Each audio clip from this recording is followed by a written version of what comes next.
Hello, we're back. Yes. Paula Overby, candidate for U.S. Senate, and Dani Austin, local transgender artist. good to see you again. Trans icons. Trans icons, yes. We are both trans women, Yes. so no bias in this discussion. Absolutely, yeah. And this discussion today, we're going to be talking about feminism. Yes, women. Yes.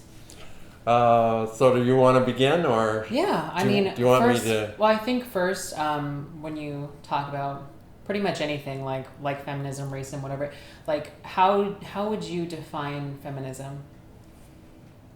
How would I define feminism? Or what does feminism mean to you? Well, for a long time I did a presentation on both sides of feminism, right?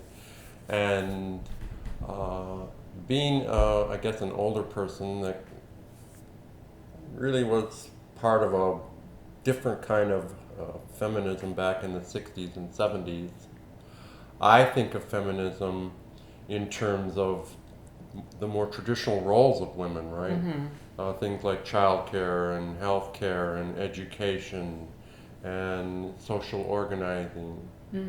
And when I think of, even today, when I think of feminism, I think in terms of how society needs to value those roles, right?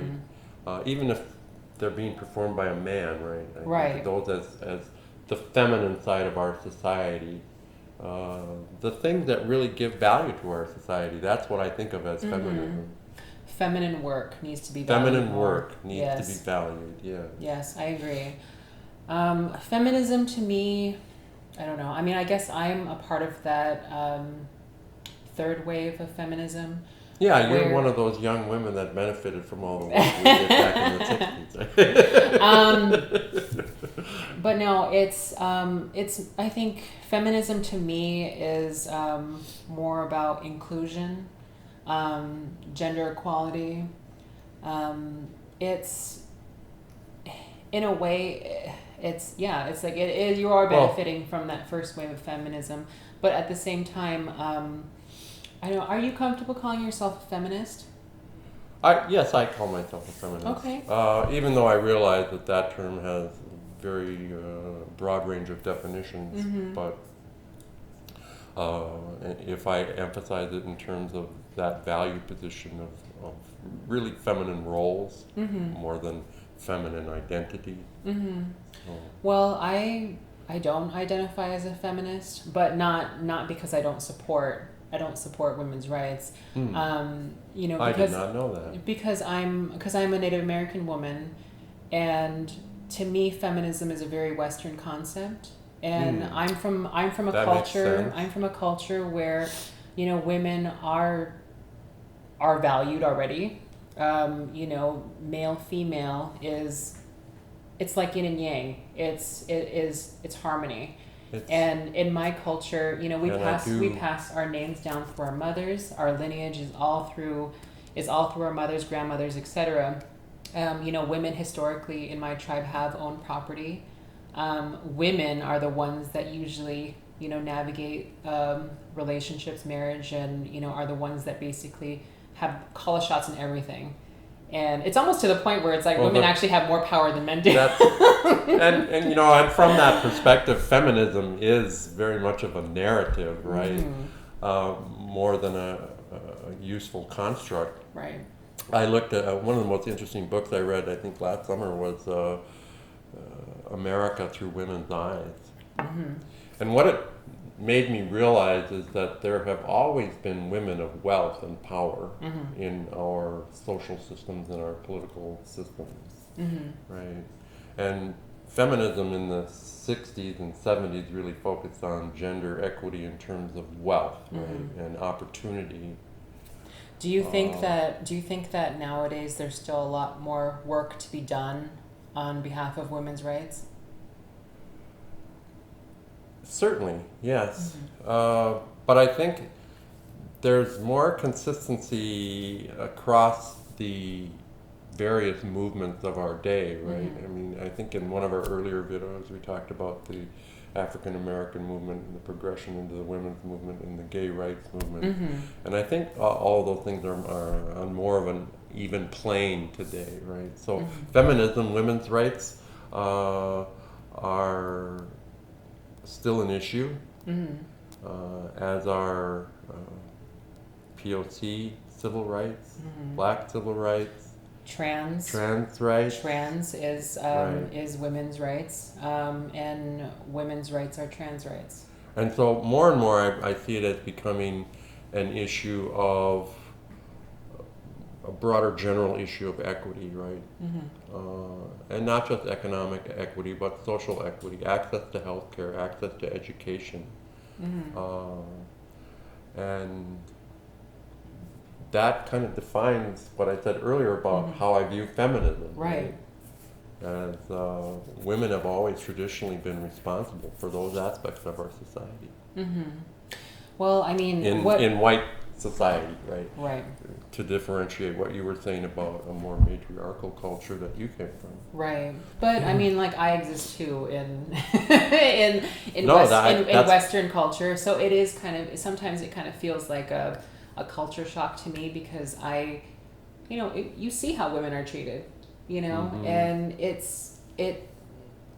nobody knows that more than a trans woman, like going from like man to woman. And that having that experience of like seeing the difference in how you're treated by people, that's a very unique trans experience. Yes, I had that experience myself. And I think having that experience tells me that, women do have it hard. And it's not, like, I mean, before I transitioned, nobody ever questioned my intelligence. Nobody ever questioned my capability of doing something, doing a job, or, or even when it comes to confidence too, Yeah, very true. I hear that a lot as a frequent experience for transgender women. We describe it as losing half your brains, right, when you transition. But we don't lose our brain. We don't lose our brain. We don't lose our brain. I think it's really important for you as women to state your opinions unapologetically. The way that men do. Because I think even when it comes to like applying for a job, like one of the things that women usually have a hang up on is, am I qualified enough? And they want to like treat it like a checklist, like, yes, I have that, I got that. And if it's like one or two things off the list, they don't feel like they're qualified for the job. Whereas, do you think men think that way? No, they don't. They don't think that way, but you could look at the other side of that conversation. Maybe we should stop hiring men then, based on their confidence level, and start looking at what their actual skills are. Right, exactly. Because we do see that men come to the table expecting the position, expecting the job just because of their confidence level, and not necessarily because of their skills. And something like you just said, women don't do. Absolutely, yeah. So that would be the other side of it. But I totally agree. That experience was very revealing. Right. Well, like with everything, with feminism, there is a dark side to it, and the dark side is, like radical feminists and, especially TERFs, trans exclusionary, like radical feminists, who don't believe that, you and I should even be going around calling ourselves women, But the other side, you said third wave. My understanding of third wave feminism, or my definition of third wave feminism, is that intersectionality, right? I agree with that, and it's about being inclusive. About being inclusive, right? Yes, and and like I said, like like promoting those voices that we haven't heard before, and those experiences that we haven't heard before. And that's where I would like to go, yeah. Yeah, and that's why I said it's so important for trans women especially to make your voices heard, to say something, because we need to hear those voices too, because we can't progress the movement if we're not hearing everybody, if people are not arriving.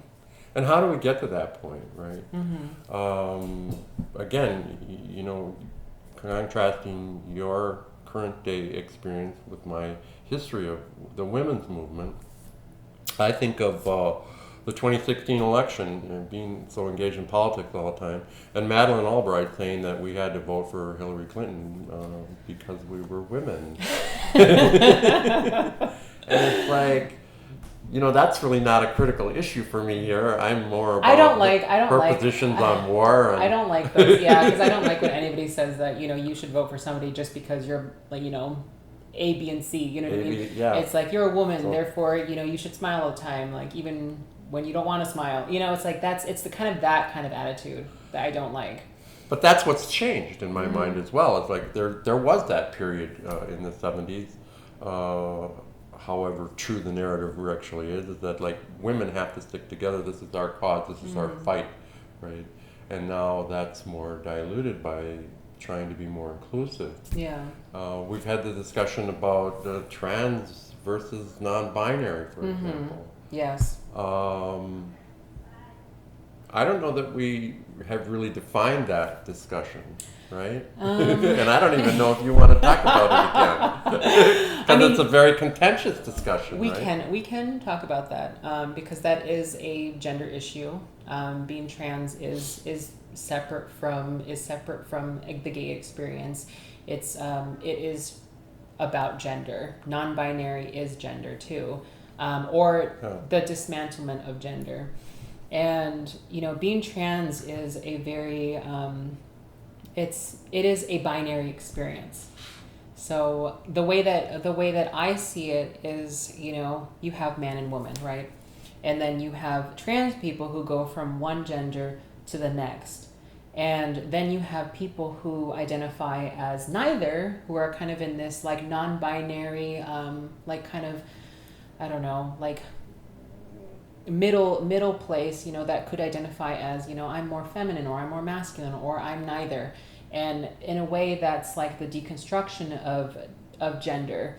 And whereas the trans experience is about reinforcing those gender binaries. So I mean, like, take Paul and I, for example, you know, we are both trans women.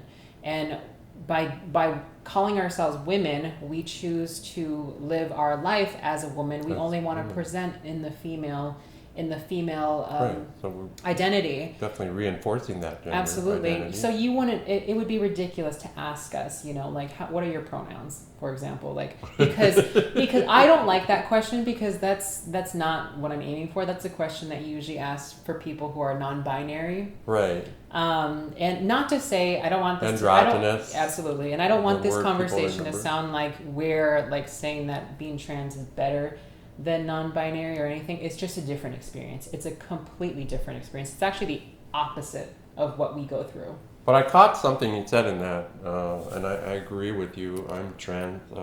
I'm reinforcing that gender binary. Mm-hmm. I realize that. Non-binary, I think, is about deconstructing gender. Mm-hmm.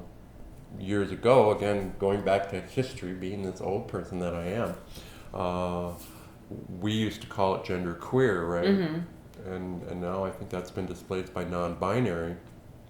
But how do you talk about, going back to feminism, how do you talk about women, gender equity, women's rights, feminism, at the same time you're talking about deconstructing gender, right? Right. That's kind of a complicated argument, and I don't think anybody's really defined that, right?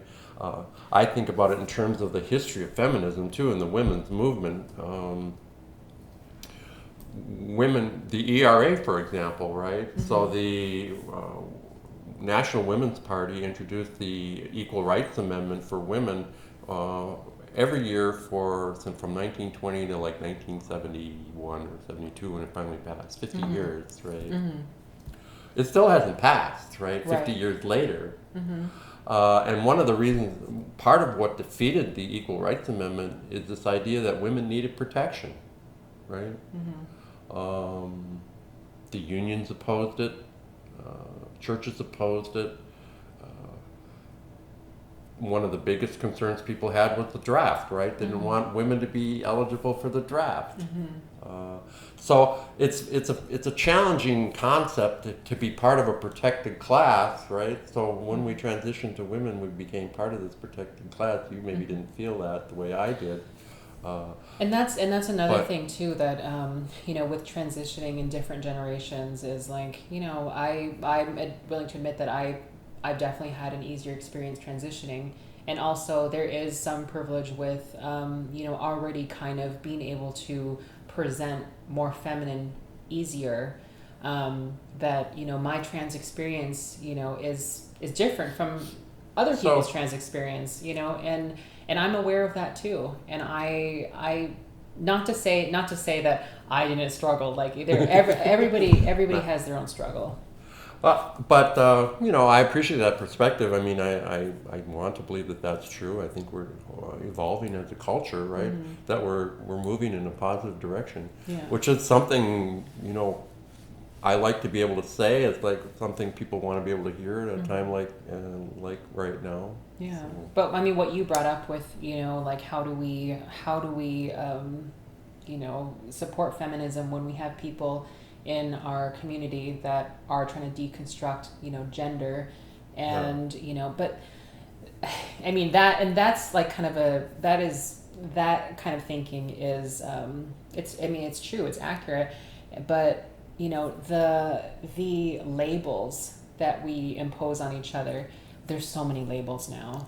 You know, and it used to be that we were fighting against all these labels, but now it seems like you just want to label everything. Yes.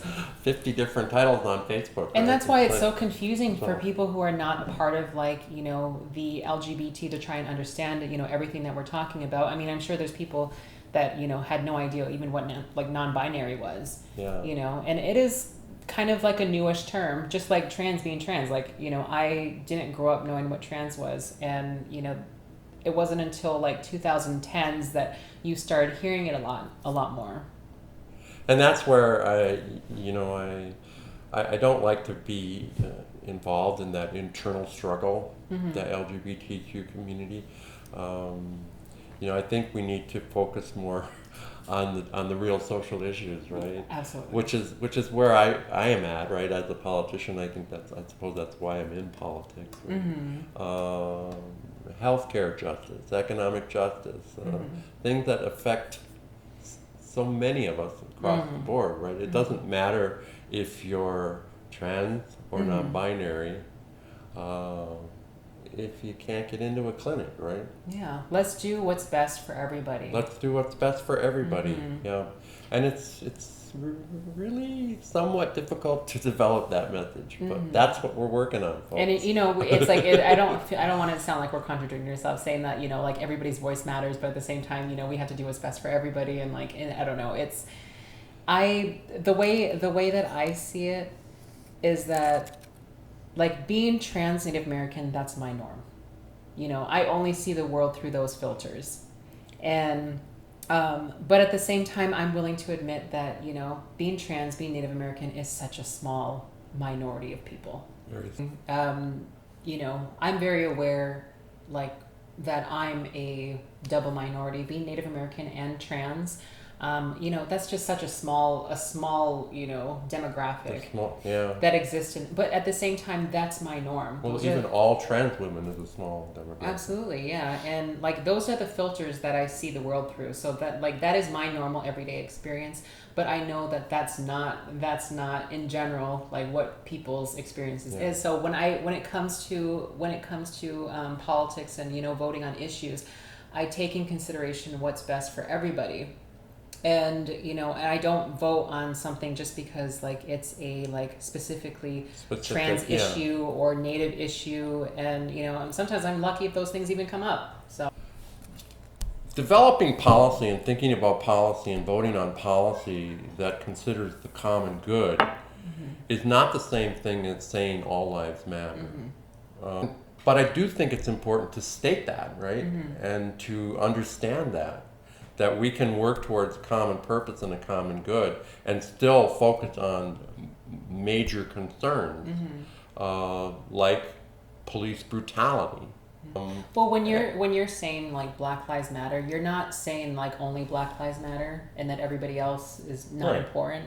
What you're saying is Black Lives Matter, yes, and it's implied, by that statement that all lives do matter. But it just so happens that right now, like we need to focus on the issues of Black people in this country and what they're going through, because right now, times are Right. hard.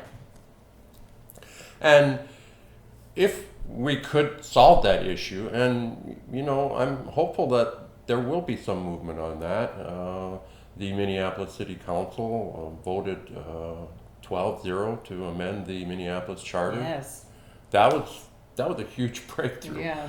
But I mean, if we can resolve the issue of over policing and police brutality, that's going to benefit a lot of us, right? Not just Black people, because at the very least, it's going to benefit some people economically. The police department gets a third of the Minneapolis budget. Yes. That's insane. I don't think people know that. Yes. So I see it as something that does benefit a broad range of people, even though that the people that are struggling with that issue the most are Black lives.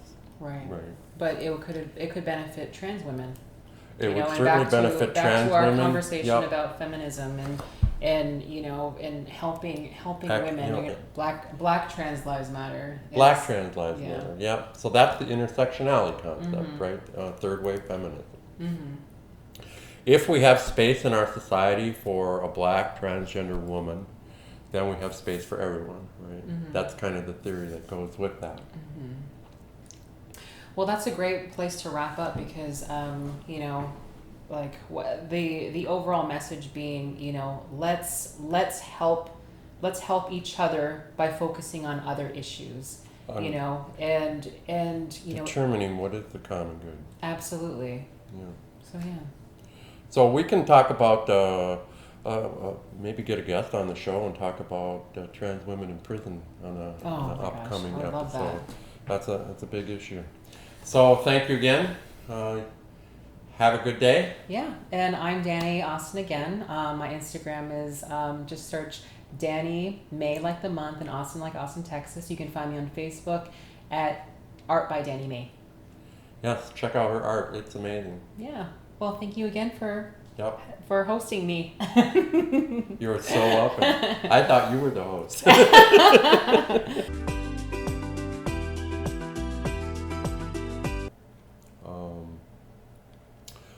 I don't know where I was going with that. We're probably going to cut that section out. That's good. But the idea